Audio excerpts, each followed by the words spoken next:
नहीं देखिए, कल तो मल्लिकार्जुन खड़गे और फारूक अब्दुल्ला साहब आएंगे।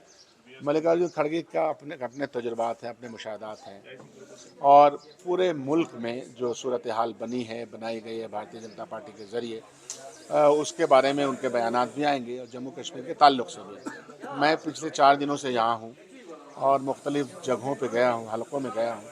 उससे ही हमको अंदाज़ा है कि ये एनसी और कांग्रेस पार्टी का जो अलायंस है, बहुत ही मजबूत इलाक़ है, क्योंकि आवाम चाहती है तब्दीली, आवाम चाहती है मुसीबतों से निजात, आवाम चाहती है तकलीफ़ों से उसकी दूरी बने, और पॉलिसीज़ ऐसी आए कि ताकि उनके अंदर इस्तेकाम आए।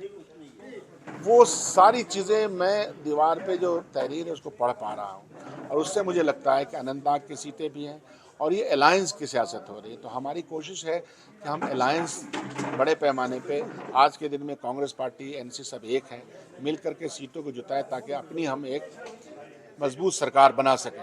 तो तैयारी पूरी, आप देखिएगा, हर हलके के लोगों ने खुद तय किया है कितने लोग आएंगे, किस तरह से आएंगे, अपने अपने झंडे लेके आएंगे। तो जोश है, वर्कर्स के साथ बैठक हुई है, जिम्मेदारों के साथ बैठक हुई है, तो बड़े पैमाने पे लोग आ रहे हैं, और जम्मू कश्मीर को एक राहत की सांस लेने की ज़रूरत है, ताकि आवाम जो परेशान है उसकी परेशानी से उसको दूरी मिल सके। तो अलायंस की आपने बात छेड़ी, तो जहाँ तक फ्रेंडली कंटेस्ट का सवाल है, तो ऐसा लग रहा है कि वो फ्रेंडली कंटेस्ट अब नहीं रहा है, क्योंकि जिस तरह से विकार रसूल साहब बयान दे रहे हैं, और उससे पहले जो है मियां अल्ताफ साहब, उनका भी बयान सामने आया है, और ये भी कहा जा रहा है कि ये पहली बार नहीं हो रहा है, अक्सर ये देखा गया है कि दोनों पार्टीज़ के लीडरान जो है आमने सामने हैं। तो कैसे इसको टैकल करेंगे? ये टैकल तो यहाँ के आवाम कर लेगी, पहली बात। ज़बान का ताल्लुक जहाँ तक है, ज़बान पे सबको संयम रखने की ज़रूरत है। अपनी अपनी बातें कहनी चाहिए, तरीके से कहनी चाहिए, अदब व आदाब की तरह कहना चाहिए।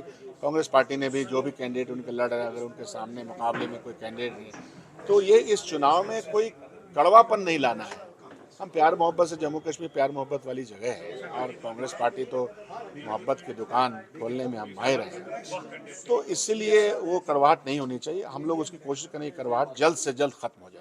तो नज़म शिकनी एक तरह से है ये, तो किस तरह से आप फिर मैं ये सवाल करूंगा, टैकल करेंगे with in the party cadre, क्योंकि जिस तरह से वकार साहब ने ये बयान दिया, क्या क्या नोट्स लिया है?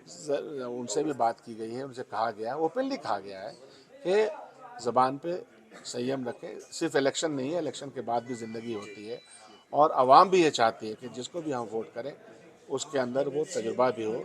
वकार साहब एक तजुर्बेकार यहाँ के एमएलए रह चुके हैं, पीसी से रह चुके हैं, उनसे भी कहा गया, औरों से भी कहा गया, और हमारी जो टॉप लीडरशिप है उनसे भी बात कर ली गई है।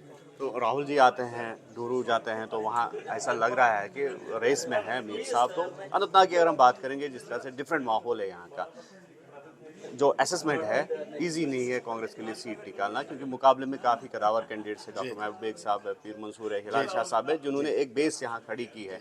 तो उस वाले से जानना चाहिए। देखिए, खास कर अगर मुकाबले में टीडीपी है, भाजपा का तो कोई सिफर मामला है। पीडीपी ने भारतीय जनता पार्टी के साथ अलायंस करके सरकार बनाई।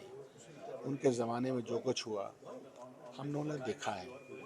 ये सिर्फ हमने नहीं देखा, आवाम ने देखा है। आवाम चाहती है एक मुस्तहकम सरकार, अब वो कांग्रेस और एनसी दे सकती है। आवाम को फैसला करने दीजिए, पूरी उम्मीद है कि वो फैसला इस अलायंस के हक में आएगा। तो पीडीपी अगर 10 से 12 सीटें निकालने में कामयाब होती हैं, तो मुश्किलें हो सकती है आपके अलायंस के लिए, नेशनल कॉन्फ्रेंस और कांग्रेस के लिए। क्या वैसे में पीडीपी के साथ आप जा सकते हैं पोस्ट पोल अलायंस में? कबल अज़ वक्त सवाल का जवाब कबल अज़ वक्त तो देना मुश्किल है। असेसमेंट क्या रहेगी आपकी अगर ज़रूरत पड़ती है? ज़रूरत पड़ेगी तो क्या होगा नहीं होगा उसके बारे में अभी थोड़ी, जब ज़रूरत पड़ने की कोई सवाल ही पैदा नहीं होता है। हमारा अलायंस, पूरी सरकार आपके सामने बनेगी, इसकी नज़ीर और इस मिसाल बनेगी, ऐसी पूरी उम्मीद है। शुक्रिया आपका। तो ये थे डॉक्टर शकील अहमद, जिनका ये कहना है कि कांग्रेस पूरे दमखम के साथ मैदान में लड़ रही है, और इन्हें उम्मीद है कि जो अनंतनाग जैसी सेंसिटिव सीट है वो भी इनके हक में जाएगी। न्यूज़ 18 के लिए अनंतनाग से मुदस्सिर कादरी।